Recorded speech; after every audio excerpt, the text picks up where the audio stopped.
구석기, 신석기, 청동기 이렇게 역사가 적히기 이전부터 미술은 만들어졌거든요. 그때부터 만들어진 것들이 보통 조선이 끝날 때까지 여기까지를 해서 고미술이라고 말을 합니다. 그 시대의 창으로서 미술품을 볼 수 있기 때문에 현대인들은 그런 것들을 보고 반면교사, 그러니까 현대에서는 어떻게 변화할까 이런 것들도 예상할 수가 있겠죠. 그런 의미에서 고미술품이 의미가 있습니다.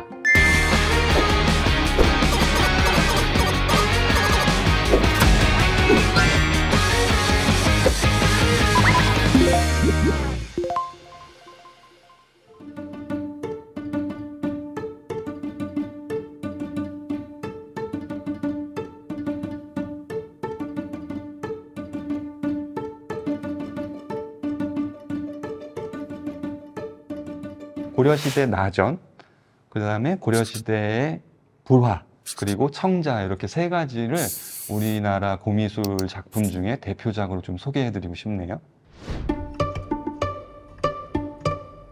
먼저 나전이 뭔지부터 설명드려야 될 것 같은데 그 조개 껍데기 안쪽에 반짝거리는 것들을 모으고요. 또 가끔은 그 거북이 등껍질을 또 오려서 나무 위에다가 오칠을 하고 거기다 같이 붙여서 장식을 하는 아주 고급스럽고 독특한 장식 기법인데요. 12세기에 북송의 관리가 고려에 출장을 옵니다. 한 달 정도 머물다가 이것저것 관찰을 하고서 돌아가서 이듬해인 1124년에 고려도경이라고 해서 일종의 출장 보고서를 쓰는데요. 거기 뭐라고 써놨냐면 고려의 나전은 이 세밀하기가 귀하다고 할 만하다라고 해서 여러 가지 문물을 보고 간 북송의 관료가 이 나전만큼은 특별하게 취급하면서 이야기를 할 정도거든요. 그래서 현재 남아있는 작품 중에 그 미국에 있는 작품 한번 보면요. 작은 꽃 모양의 합인데 육각에 그 6개의 꽃잎이 있고 그 안에 그 아주 세밀하게 그 꽃 모양이 장식되어 있죠. 이게 국화인데요. 빨간 꽃들은 그 거북이 등껍질에다가 색깔을 칠해서 붙인 거고요. 그 바탕이 되는 반짝반짝 은색으로 빛나는 것들이 그 조개 껍데기입니다. 그리고 경계선에 구리선을 이렇게 꼬아가지고 또 장식을 해놨어요. 그래서 저런 세밀함이 고려 12세기 절정기의 이 나전이죠. 저렇게 작은 것도 있지만 이렇게 큰 함도 있는데 여기다가는 고려시대 그 불교 경전을 담아놓는 함입니다. 나라에서 특별히 장인을 관리해서 만든 건데요. 이렇게 확대해서 보면 작은 나전들이 촘촘하게 수놓은 것처럼 붙어 있죠. 그리고 저런 것들이 빛에 따라서 반짝임이 서로 달라서 굉장히 화려함을 느끼게 됩니다. 그러니까 근데 아쉽게도 우리나라에는 저 경전함이 딱 한 점 전하고요. 좋은 것들은 해외에 많이 전하고 있습니다. 또 하나는 고려 불화를 좀 소개해드리고 싶은데요. 고려 불화는 워낙 세밀하게 그린 그림으로도 잘 알려져 있고 한 160여 점, 200점이 채 안 되게 남아 있어서 그 희귀성도 많이 들어보셨을 겁니다. 지금 보여드리는 작품은 저기 오른쪽에 제일 큰 부처님이 아미타 부처님이고요. 그 왼쪽에 마치 스님처럼 머리를 깎으신 분이 저승을 관장하고 있는 지장보살님이고요. 앞에 고개를 이렇게 숙여서 아래쪽을 보시는 분이 아마 익숙하실 거예요. 관음보살, 나무 아미타불 관세음보살 할 때 그 나무 아미타불과 앞에 관세음보살입니다. 왼쪽 아래 기도하시는 분이 돌아가신 분이에요. 그래서 아미타 부처님이 관장하고 계신 극락으로 가고 싶다 하고 기도를 하니까 데리러 오신 겁니다.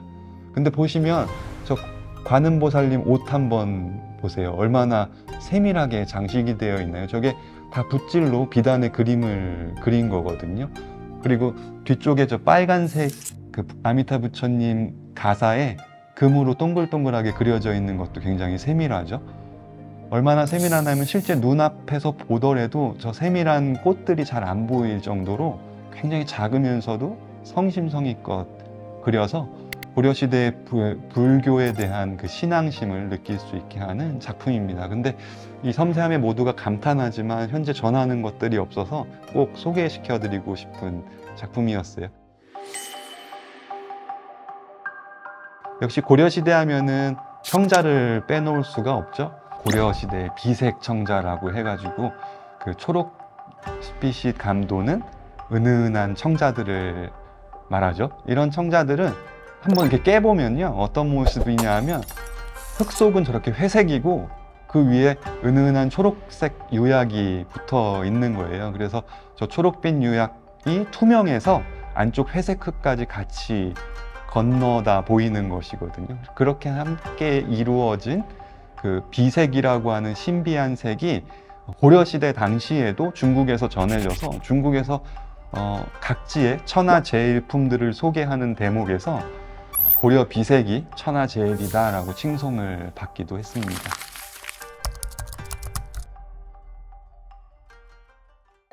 또 현대 미술 하시는 작가분들이 이런 고미술에 오히려 새로움을 느끼고 혹은 여기서 어떤 창작의 영감을 얻어서 본인의 작품을 하는 경우가 많습니다. 요즘 많은 주목을 받고 있는 다랑아리로 한번 선택을 해서 말씀드리고 싶습니다. 조선 18세기, 그러니까 한 영조 임금님 때 만들어진 도자기 중에 경기도 광주에서 백자 좋은 것들을 만들었는데 큼직해서 위아래가 대칭되는 듯 하면서 둥그렇고 풍성한 도자기가 있습니다. 그래서 마치 그 모습이 보름달 뜬 것 같이 보여가지고 이것들을 좋아하는 사람들이 애칭으로 달항아리라는 별명을 붙여줬는데 이제 와서는 그게 공식 명칭이 되었어요. 좀 뭐라 그럴까, 형태가 풍성하고 좀 넉넉해 보이니까 좀 현대 사람들이 보기에는 위안을 많이 받는 것 같아요. 그리고 저런 너그러운 모습에서 좀 편안한 마음을 느끼는 것 같습니다. 그래서 이런 것들에서 착안을 해서 여러 가지 현대미술이 만들어지는데, 소개해드릴 작품은 평창에서 올림픽 한 적 있잖아요. 그때 이제 개막식에 김연아 선수가 성화봉송 마지막 주자로 등장하면서 성화봉송을 붙일 장소가 공개가 되는데 그게 방금 소개해드렸던 달 항아리였어요. 평창 올림픽 때 공식 포스터 중에 이런 것이 있었습니다. 동계올림픽이다 보니까 설상 혹은 빙상 해가지고 이렇게 썰매 종목 같은 거 있지 않습니까? 그래서 저 새하얀 다랑아리가 이제 눈이 온 산이라고 생각하고요. 저 오른쪽에 보면 발자국이 이렇게 있어요. 저 동물들이 아마 그 눈을 밟고 올라간 것 같은데, 저기 다랑아리 부분이 좀 깨진 것 같지만 깨진 게 아니라 이 동물들이 저기를 이렇게 잘라가지고 썰매로 만들어서 지금 미끄럼틀 타고 내려가듯이 지금 썰매를 즐기고 있는 포스터입니다. 이렇게 아기자기한 모습으로 탄생한 게 너무너무 재밌었어요. 그래서 여러분들께 소개시켜 드리고 싶어서 보여드렸고요. 좀 더 미술품이나 공예품으로 오면은 그 재료를 한번 바꿔보는 거예요. 지금 보여드리는 것은 나무를 가지고 다랑아리를 만든 거예요. 그래서 어떤 나무는 좀 이렇게 파이기도 했죠. 그래서 좀 번안된 모습으로 보여지기도 하죠. 아주 현대적인 모습입니다. 나무뿐만 아니라 아예 유리로 다랑아리 형태를 만들면 어떨까 하는 생각에서 만든 작가분도 계신데요. 형태는 같지만 안쪽이 보일 듯 말 듯한 유리만으로 만들었더니 하나의 장식품으로 혹은 미술품으로 우리가 곁에 두고 감상하기에 좋은 현대미술품이 또 탄생을 하게 됐습니다.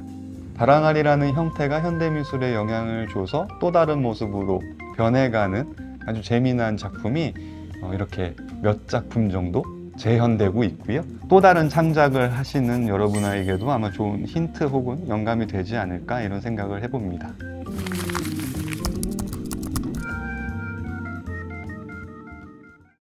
이제 예시를 들어서 제가 말씀을 드리고 싶어서 보여드리고 싶은 게 조선시대에 사용한 막사발이에요. 도쿄 국립박물관에 소장되어 있어서 지금 일본의 중요 문화재로 지정되어 있는 작품인데요. 지방에서 그냥 생활용기로 사용했던 도자기가 일본에 건너가서 좋은 찻사발이 돼서 지금에 와서는 국보와 보물로 지정돼서 관리되고 감상의 대상이 된다는 게 너무 재밌었습니다. 근데 이걸 가지고 두 가지 그 생각들을 하시곤 하더라고요. 어떤 생각이냐면 이거 봐, 우리가 그냥 막 사용하던 도자기가 일본에 건너가니까 제일 좋은 미술품 국보가 돼. 그러니까 우리의 발끝이 일본의 최고야.